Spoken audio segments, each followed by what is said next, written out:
Hello. This is R.C. Blakes, and it probably would help if I got my microphone. How's everybody doing? I pray that you're doing well today. I just kind of woke up and had something different on my mind, something different than I've ever done, and that is I've never done a live Q&A. I've never done it. I guess sometimes you don't want to run the risk of foolish people, but we can look over them for the sake of those of us that are serious. I'm glad to see everybody coming in. This is nothing orchestrated or structured. I just felt like kind of talking with you all on a real informal kind of level. I get a chance to meet so many of you across the country, and we rarely have the time to be able to just talk. Like even at Queenology, we spend a lot of time with personal interaction, and that's why I keep it. I'm trying to keep it small. 100. Just a little bit more maybe, so that I can have that personal time. But I've never done a Q&A. I think I will do at Queenology Las Vegas, April 19th and 20th. I think I'm going to do a session a minute where I will just sit and just let you ask questions of whatever kind you desire. So are there any questions? Good morning. It moves too fast for me to be able to respond to everybody, so it's not that I'm ignoring you, it's just that it's moving too fast for me to realistically. Oh, Jesus. Now I'm trying to figure out how do I, if so, is it want to where and launch your next location? I'm not trying to launch a new location anytime soon. What made you get into women topics in ministry? That's a good question. That's a very good question. Now, while I'm answering a question, of course, I can't read another. Kind of stumbled into it. It was after, if you know my history, anybody that knows my history knows that I am the guy that I describe in the father-daughter talk. I'm the guy that I talk about on social media. That's who I was. I was raised by egotistical, misogynistic type men. Not my father necessarily, but most of the other men in our tribe.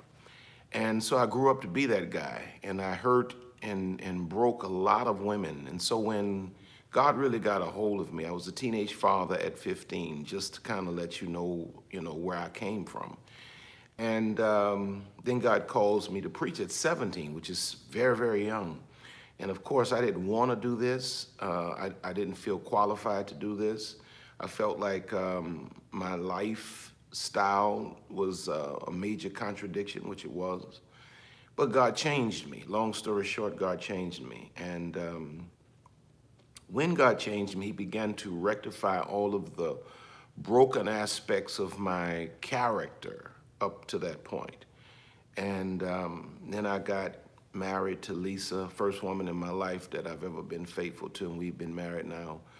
We're going on 25 years this year. And so one day, as this evolved and changed and matured guy, I'm preaching to my own congregation, and I'm just noticing how the women in our church are being abused and taken in by men who were running the same kind of games that I used to run. And so then I felt a fatherly kind of nature come over me. This is where you see so many people call me their spiritual father, dad, and all that kind of thing. It's because God has just uniquely given me a fatherly type nature. And so I began to teach the young women in our church on Sunday mornings when even the men were there. I began to teach them the father-daughter talk. That's where the book originated from. It started from a sermon series inside of the church. And from there it evolved into a conference, and it turned into everything you see today.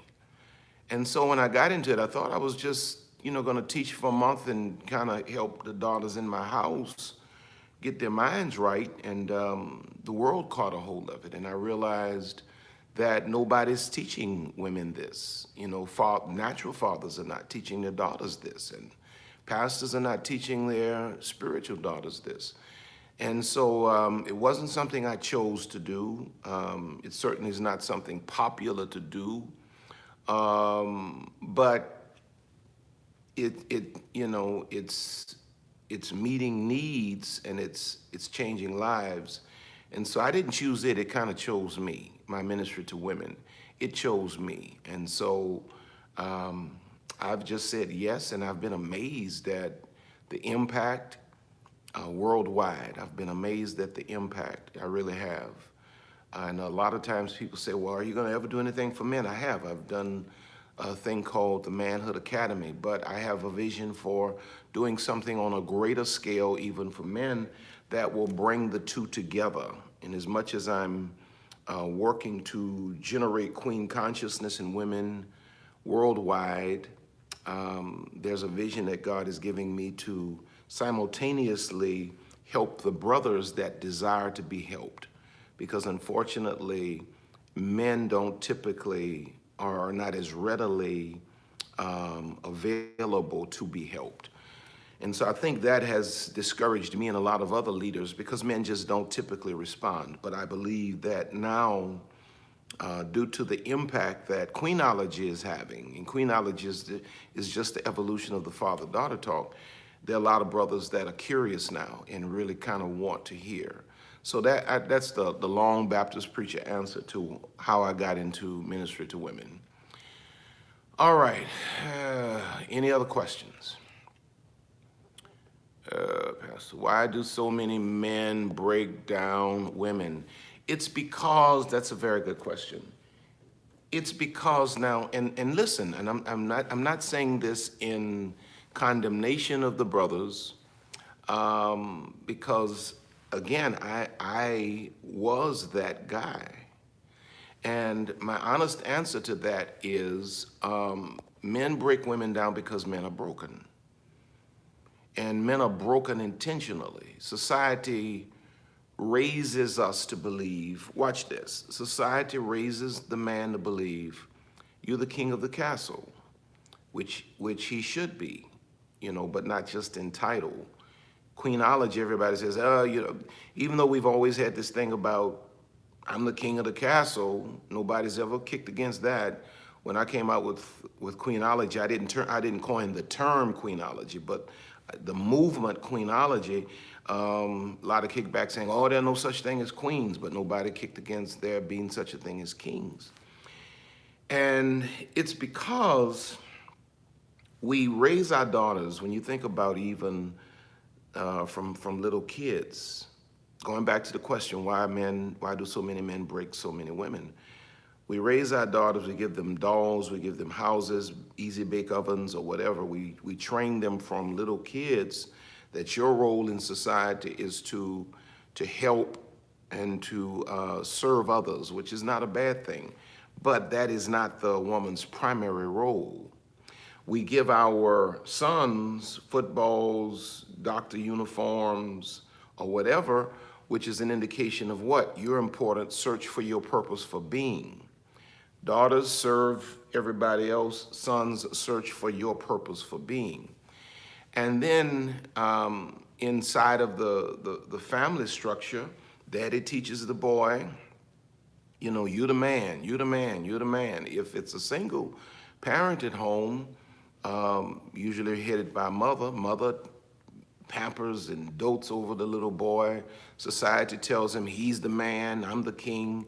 The streets tell him, okay, you're the man if you can have X amount of women, and if you can maintain these women and keep them in control. We go to church. The church says, okay, well, women, you can't preach because you're a woman. You can't preach just because you're a woman. The man is supposed to. Politics says, okay, a woman can't do this, a woman can't do that. It takes a man to do that.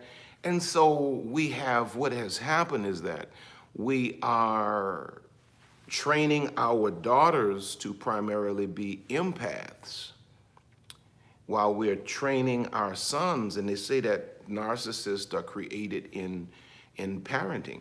We're training our sons to be narcissists.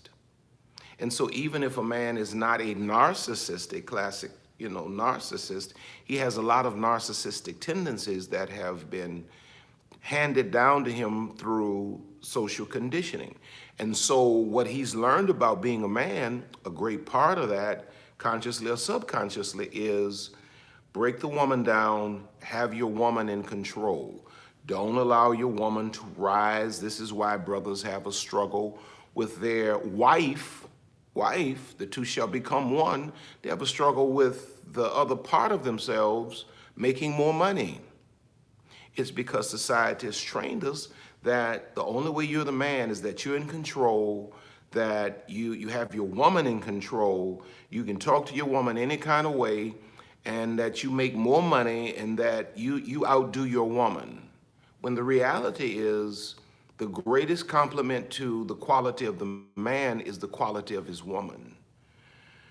But most men don't understand that because most men are not enlightened. Most men have not broken out of the broken conditioning that society has put upon us relative to what manhood is. I happen to be a man that broke through that.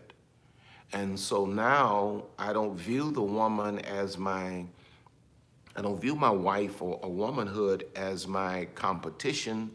God gave the woman to man to help him. The woman is the man's greatest asset, but most men don't understand that. They don't get it. And so broken men break women. Broken men break women. And it's unfortunate, but it's a rare occasion that you find a man that is actually whole. It's rare that you actually find a man that's whole, that can celebrate. A lot of people don't agree with the politics of Barack Obama. A lot of people don't, and that's your right, and I understand it. I mean, I voted for him, but I didn't agree with a lot of his politics, a lot of his policies. But putting politics aside, putting your liking him or disliking him aside, you have to celebrate the fact that this man celebrates his woman. And it's nothing for him on the largest stage to turn and say, Michelle. Most men don't have that capacity. Most men feel like they have to miniaturize their woman to magnify themselves. And so my whole thing in terms of queenology is to bring a woman to a place of consciousness that she does not allow a broken society of manhood to crush her and her true value and purpose and nature that God has put in her. That's the whole purpose of queenology. It's not to tear men down. It's to build women up to a place where the Bible says wisdom is too high for a fool, that you're so conscious and that you walk at such a level that no broken man and the tricks that the world teaches him can impact you. That's the long Baptist preacher answer. I have two sons, 10 years apart, and they live with their father. He is teaching them how to be men, but I teach them the word of God because the father isn't saved. That's good, and I'm glad that you're allowing him to teach them how to be men because it takes a village. Question. Recently, a few women I know and I were wondering how to help raise boys not to be narcissists. How can we correct a young man on the path to extreme narcissism once identified? Okay, that's a great question. And my answer to that really stems from the way I was raised by my mother. Now, I was raised in a two-parent home. But my father was always gone. He was a very popular preacher, so he was always gone. He wasn't around to have hands-on. He was the disciplinarian. If we didn't respect mom, he stepped in, he provided, he loved on us and all of that. That's where if you ever come to one of my meetings, I'm a hugger. I never mean anything by it. I'm the husband of one wife. I love my wife. Everybody knows it. I'm not a pervert. I'm not a man that's, but I'm an affectionate guy. I get that from my dad. You know, my dad always hugged me. My brother and I, we're both very affectionate guys. We're huggers. I hug women, I hug men. And if that's not your thing and you're in a meeting with me, just, you know, just, I won't get offended. But because I'm a hugger, I learned that from my dad. But my mom spent most of the time raising us. And the way my mom kind of counteracted the stuff I was learning from the streets, learning from the men in my life about, you know, just the ego thing, the machismo thing, the narcissistic conditioning that the world puts upon young men, is my mom did not over pamper, did not over mother us. And she loved us as much as any mom loves her kids. She made us responsible for certain things. We had to clean the house. Wasn't no, you know, just, y'all just do what you want to do and I'm just going to clean. No. You had to clean the house. She made us open doors for her. She's the one that said, you never put your hands on. Of course, my dad reinforced it by the way he lived. He never got aggressive with my mother, never called out her name. But my mom was the one that just constantly opened doors, the woman in your life, take care of her, be prepared to be the provider for her, support her. Don't ever my mom taught us this, don't ever get offended by your woman's rise. And then I saw my dad take my mother and support her in finishing her BA, and then he encouraged her to go back and get her master's. And so my mom and my dad kind of taught us. Then we were raised up in the church, and we were raised in a culture where you gave more than you took, you know, where you reached out to those who were the least.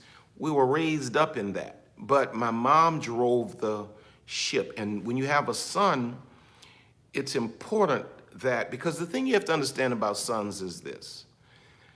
Sons want the recognition of their father. They want their fathers to say, great job, great job. But sons do not want to disappoint their mothers.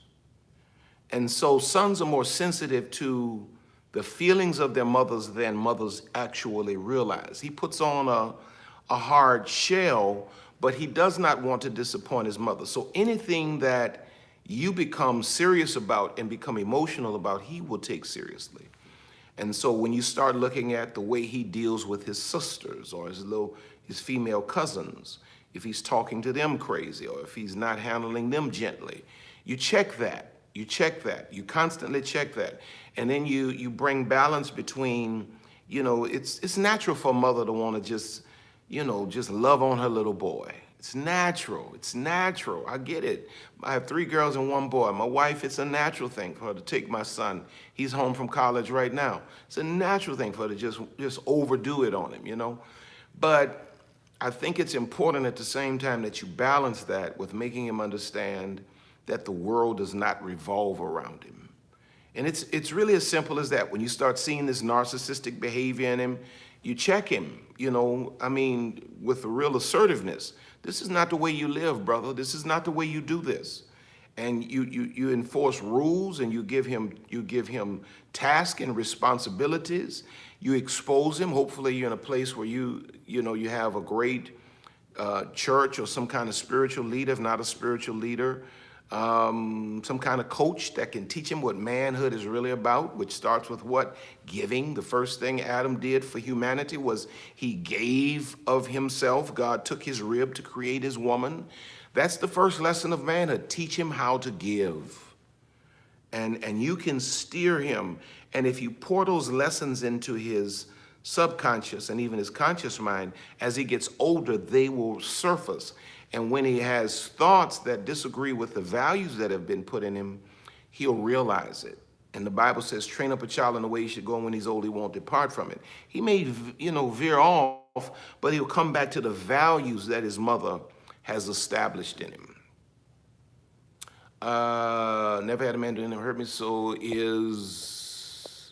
this is so refreshing to me. Awesome. Awesome. Well, that's what I'm endeavoring to do. Empower women that have never had. How do you help a narcissist man see himself? You can't.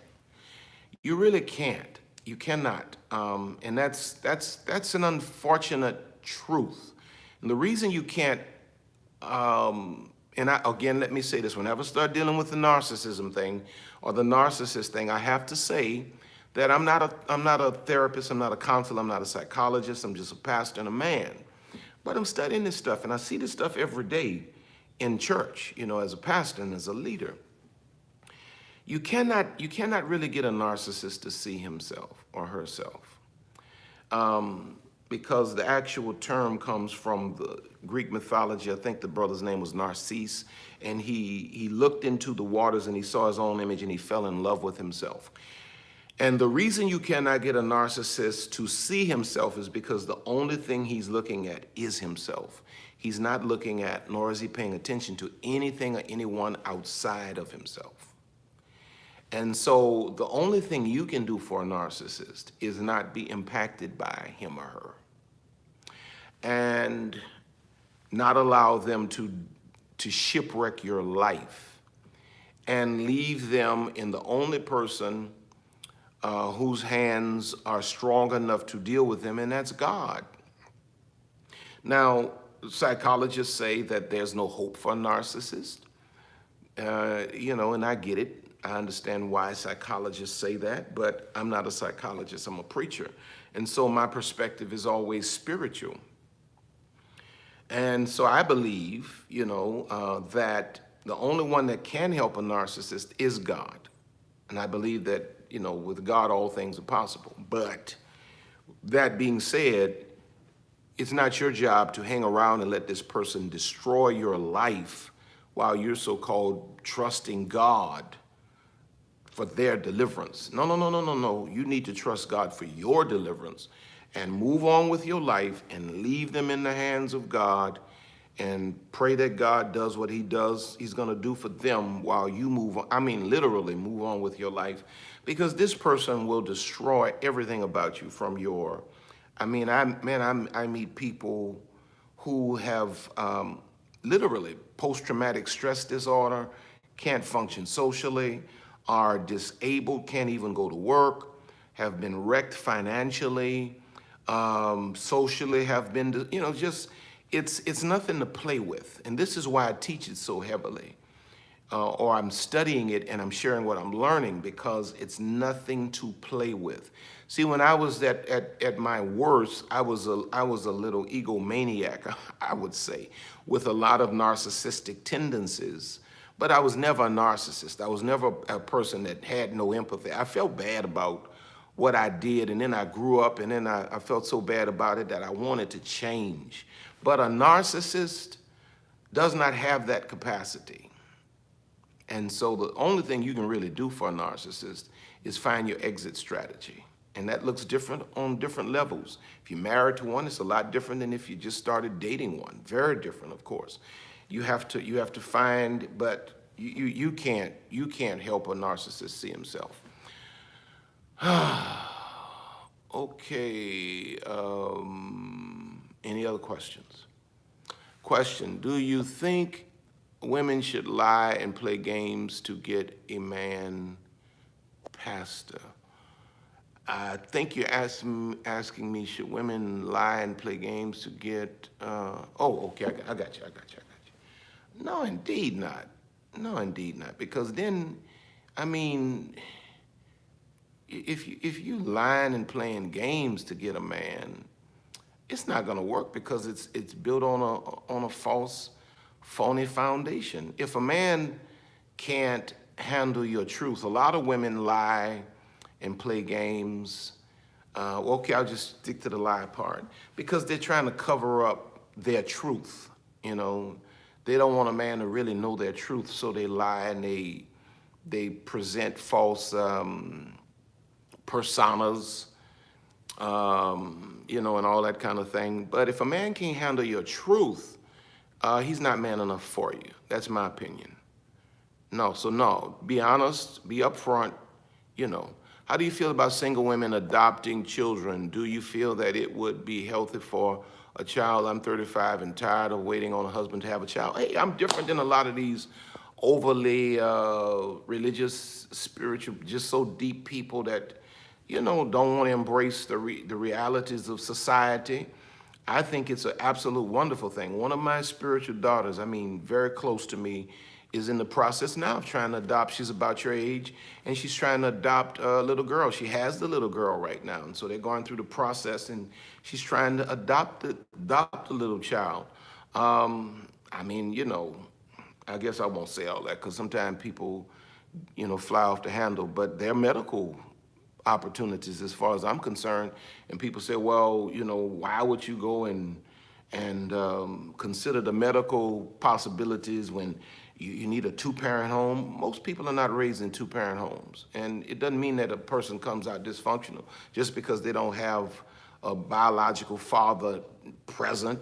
You don't know the history of the donor. Well, quite honestly, most people haven't even searched out the history of the folk they're marrying. You having children for people that you've been dating and you really don't know their history. You don't know where they come from. Ultimately you got to trust God. And if you're a young woman and it's your natural desire to want to be a mother, adoption is a viable option. Ain't nothing wrong with adopting. My children are gone and all of that. My wife, she loves mothering. And at 52, sometimes she talks about, she thinks she want to adopt somebody and adopt a kid and all that kind of thing. And I'm like, I don't have a problem with it, Just know I'm not going to be around a whole lot like I was with them to help you. And I wasn't around a lot with them, but I'm gone even more now. So there's nothing wrong with that. Nothing wrong with that. Can a woman be the leader with Christ in a relationship? Can a woman be the leader? I need to understand what you mean by be the leader in a relationship, because okay, let me put it to you this way, and I think this answers your question whichever kind of way you're asking it. I think in a healthy, balanced relationship, a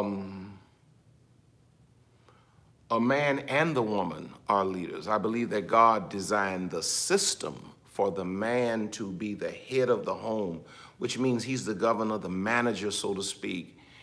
And God speaks to him and he's to give vision to the family. But when you look at the way the marriage is structured, the Bible says, be subject one to another, which means what?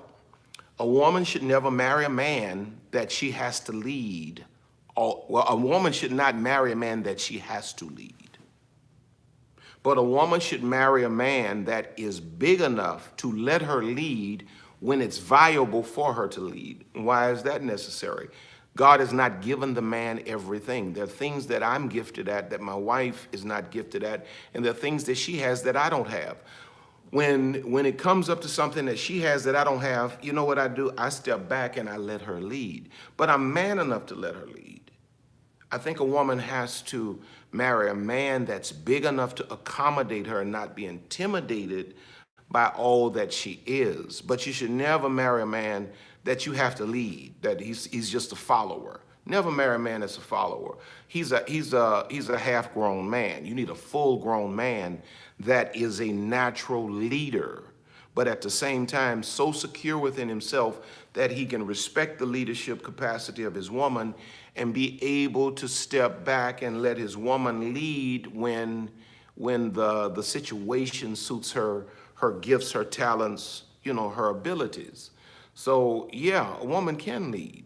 I think women are leaders. I believe when God says in Genesis, let them have dominion, I think he's calling both of them leaders. You know what I mean? I just think that God is a God of order, and his order is, okay, man, be in place as the head. And then he says, okay, I'm gonna give you a woman because you need some help. And the reality in marriages is that most of the work is usually done by the woman. The man has ideas, but he quite often lacks the capacity to actually bring it to fruition, and God gives him a tremendous woman that can multitask. She can do her own thing, and then she can help him do his thing. and the whole family rises. So yes, I believe women are leaders. What is your thoughts on a man who is overly emotional? Something broken in him. It doesn't mean that he's less than a man, but there's a kid in him that's hurting. You know what I mean?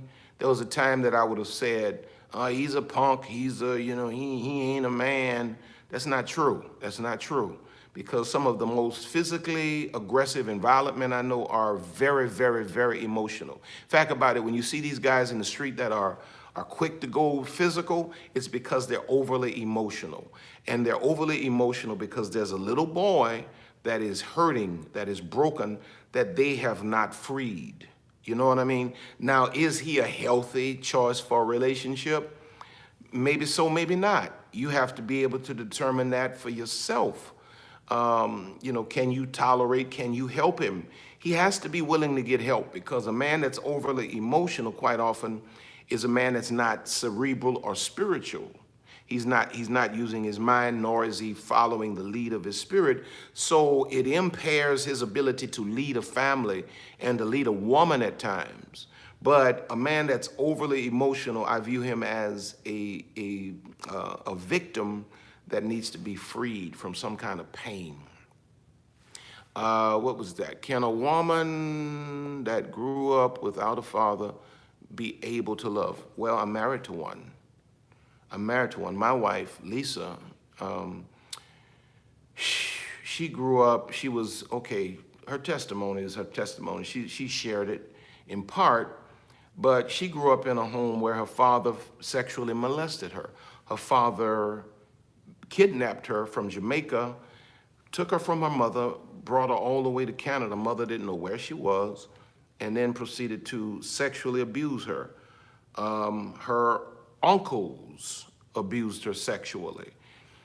That was her childhood from like 5 years old. That's what she dealt with. And then I think she was 13, 14 when she ran away from home. And she had been on her own all of her life. So she had never known the love of a man, not the love of a man. And she never saw what love looked like. And so when she and I met, we dated and then ultimately got married.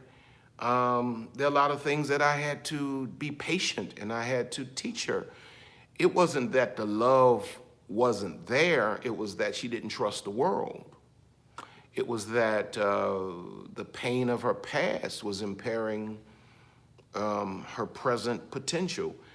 And I had to be man enough to be patient and loving enough. Even now, my love language is a lot different than hers. But again, I was raised in a two-parent home with a very affectionate father. And I didn't have a traumatic childhood other than, the stuff I brought upon myself, becoming a teenage father and all of that kind of thing. And so, yes, a woman that's never been loved can love. Yes, it is possible. Yeah, it is possible. Love is in you. And the reason you're asking that question, if it's for you, the reason you're asking that question is because there's love in you that you desire to release. Fear and apprehension and a lack of trust is probably preventing you from being able to do that. And you probably should not necessarily release that to certain levels until you have people that you can trust.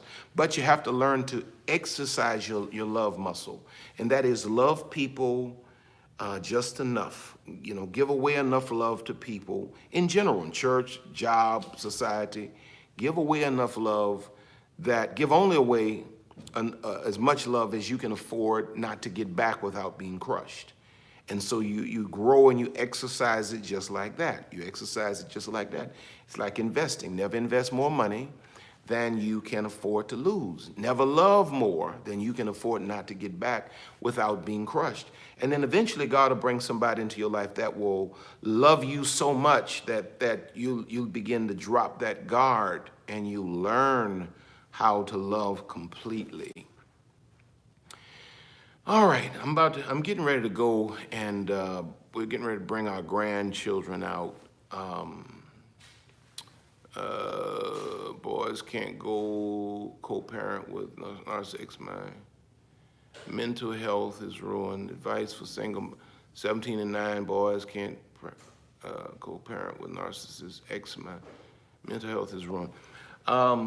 Your mental health is ruined. You need to probably get a counselor to help you process, because what has gone on with that situation is that the behavior of this narcissist, as you call him, has just kind of scrambled your reality.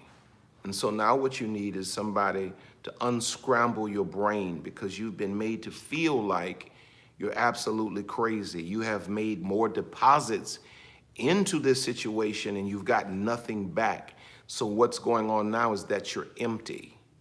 You need a counselor, a therapist that can help you to put all of this stuff back together again, help you to process why certain things happened the way they did, and then to help you to develop strategies to build walls around yourself to protect you from the abuse, the ongoing abuse of this person that you've had children with. It's important for you to get healthy because you are the only hope for your kids, and you have to take the advice that I gave to the person earlier, where you begin to intentionally parent your boys away from narcissism or that behavior, and then just put the boundaries around yourself and then build yourself up. See, because your self-esteem has been so depleted that you don't see yourself as enough. You have to build yourself up to the point within yourself that the lies and the tricks and the drama that this person is constantly bringing at you does not impact you. But you're gonna need a counselor, a professional, to help you to put that together, and then you become indifferent. You don't even care about this individual. Your focus is on your own personal health and the raising of your sons, but you need a professional. All right, y'all, I got to go. I'm enjoying this. This is my first time doing it, and I'm thoroughly enjoying it. Waiting on my God to send my husband. He coming, babe. He coming. Let me answer this last one. How do we stop desiring a husband so that it won't become an idol when the time isn't right? I think that's easy. I think it's easy, and I'm not a woman, so I said I think it's easy. Men view that differently than women do. But I think marrying your purpose, finding your purpose. Number one, most women that are so desirous of a husband, if you back them into a corner, they don't really even know their purpose yet. And I think that's problematic for you to desire, for a woman to desire a man and she doesn't know her purpose. Because God puts you in the earth for more than a man. There's an individual purpose that God has created you for, something that you're supposed to produce and manifest. And I think marrying that purpose, pursuing that purpose, and what happens is purpose consumes us. Marrying that purpose, pursuing that purpose will consume your life and preoccupy you emotionally. It's kind of like, okay, people like me who are food addicts. I'm a food addict. Well, my life becomes sometimes so preoccupied with my purpose and what I'm put here to do that I don't eat for a whole day. And then I wake up and I'm like, man, I haven't eaten, It's because that addiction has been silenced by the pursuit of purpose. And so every woman, in my opinion, should make her purpose her priority, because when you make your purpose your priority, it separates you from the emotional toxicity of obsessing over a man or a relationship, and because society has taught you from a child, when they gave you the Ken and Barbie doll, you got to have a man, you got to take care of your house, you got to serve people. They've taught you from a child that your purpose and value is in your relationship to others. And the reality is your purpose and value are separate. You're an individual before you should be a couple. And so I think maximizing yourself as an individual, finding your purpose, maximizing it, having your own personal goals, reaching those goals, those are the things that you have to be consumed and concerned with. And then you make a choice for a man based on the context of your own life. You're not pursuing a man. Alex Rodriguez said relative to Jennifer Lopez, I think they just got engaged. He said, that he found that's his soulmate. He says he doesn't believe a soulmate completes you. He believes that a soulmate is a person that helps you, and I'm paraphrasing, to believe in yourself and your dreams. And see, you have to have your own dreams and believe in yourself, and then God will bring that person into your life. God's not going to couple you until you are completely individual. That's what happened in the book of Genesis. Adam was a complete individual, put him to sleep, created Eve. She was a complete individual. Then God coupled them. Don't seek coupling before you've mastered individuality. I hope that helps you. I've enjoyed this. I'm going to do it more. Christina, one of my dear hearts that's a part of my team, suggested that I would try this, and so I said I'll do it today. And I'm enjoying it, so I'm going to do it more. If it's something you guys think you would like, if it's something you think you would like, let me know in the comments, and I'll kind of look at the comments. And if it's something you guys like, maybe we'll do it once a week. I'll choose a specific time that we'll do this, where I'll just kind of open it up for questions. I got to go. I'm going to spend some time with my grandsons. Let me pray for you. Father, I thank you for just this platform and the ability, the capacity to be able to speak into the lives of people. And God, I thank you for every hurt bringing healing, every wound bringing mending. Thank you for the joy and the peace of the Holy Spirit resting upon them today in Jesus' name. Listen, if this is your kind of thing, subscribe. Don't forget to like it, share it on your platforms. Those of you that are in Pomona, California, and the Bay Area, Antioch specifically, I'll be there this week. I'll be in Pomona on Tuesday. I don't actually have the address, but if you email me at pastorrcblakes@gmail.com, I'll find the address and I'll send it to you. Better yet, I'll post it in my community on YouTube. So if you're in that area, and these are free events. These are church events. You don't need to register. You don't need to pay anything. I'll be there Tuesday night in Pomona, California, for 7 o'clock, and then in Antioch, I'll be there Wednesday night and Thursday night. Is the Antioch event? The Antioch event is on my website under live events. Just go to Pastor R.C. Blakes, rcblakes.com, and you can find the Antioch event on there. All right, I'm tired, y'all. I love you, the money girl. Thank you so much. Y'all just bless me. I appreciate you so much. Thank you so much. Thank you, Christina. Thank you, Christina. They're pulling up now.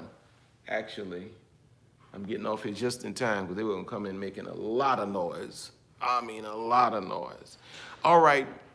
Have a great one. I'll talk to you guys really, really soon. Hopefully, I'll see some of you up there.